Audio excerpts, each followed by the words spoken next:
పవన్ నుంచి దూరమైన నిరంతరం ఏదో ఒక విషయంలో కామెంట్స్ చేస్తూ సందడి చేసే రేణుదేశాయ్ ఒక మీడియా సంస్థకి ఇచ్చిన ఇంటర్వ్యూలో పవన్ కళ్యాణ్ ఒక భర్తగా ఎంతవరకు విజయవంతం అయ్యాడు అనే విషయమై మార్కులు వేసింది. ఎల్లుండి జరగబోతున్న అంతర్జాతీయ మహిళా దినోత్సవం సందర్భంగా ఈ ఇంటర్వ్యూ ఇచ్చింది రేణు. ఈ ఇంటర్వ్యూలో అనేక ప్రశ్నలకు సకసకా సమాధానాలు ఇచ్చేసింది రేణు. అయితే ఎక్కువగా ప్రశ్నలన్నీ పవన్ కళ్యాణ్ తో లింక్ అయి ఉండడం అందరినీ ఆశ్చర్యపరిచింది.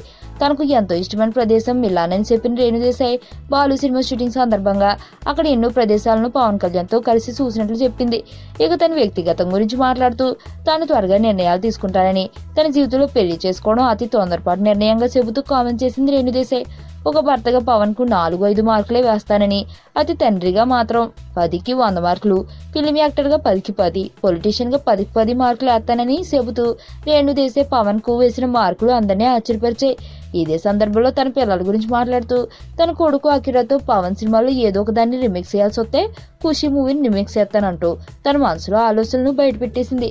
అయితే పవన్ సినిమాల నుంచి తాను ఒక దాన్ని రిమిక్స్ చేయాలనుకుంటే మాత్రం అది ఖచ్చితంగా జానీ మూవీ అనే ఎంచుకుంటానంటూ ఆ మూవీపై తనకున్న ఇష్టాన్ని బయటపెట్టేసింది.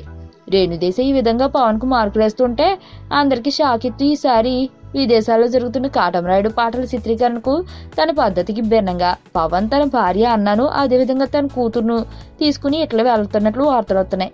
అయితే ఒకవైపు రేణుదేశాయ్ పవన్ కు భర్తగా తక్కువ మార్కులు వేసిన నేపథ్యంలో పవన్ తన భార్య అన్నాను కూతుర్ని తీసుకుని విదేశాలకు వెళ్లడం యాదృచ్ఛికం అనుకోవాలా, లేదంటే పవన్ తన మంచి భర్తని చెప్పుకోవడానికి అనుకోవాలా అన్నదే సమాధానం లేని ప్రశ్నగా మారిపోయింది.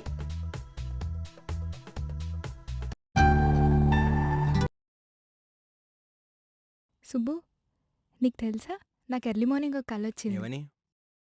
నువ్వు నన్ను జ్యువెలరీ షాప్కి తీసుకెళ్ళి వడ్డానం కొనిచ్చావంట. ఏ టైంకి?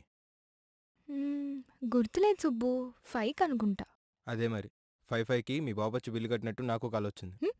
గీతా సుబ్రహ్మణ్యం, ఈ జంట పేరు గీతా సుబ్రహ్మణ్యం.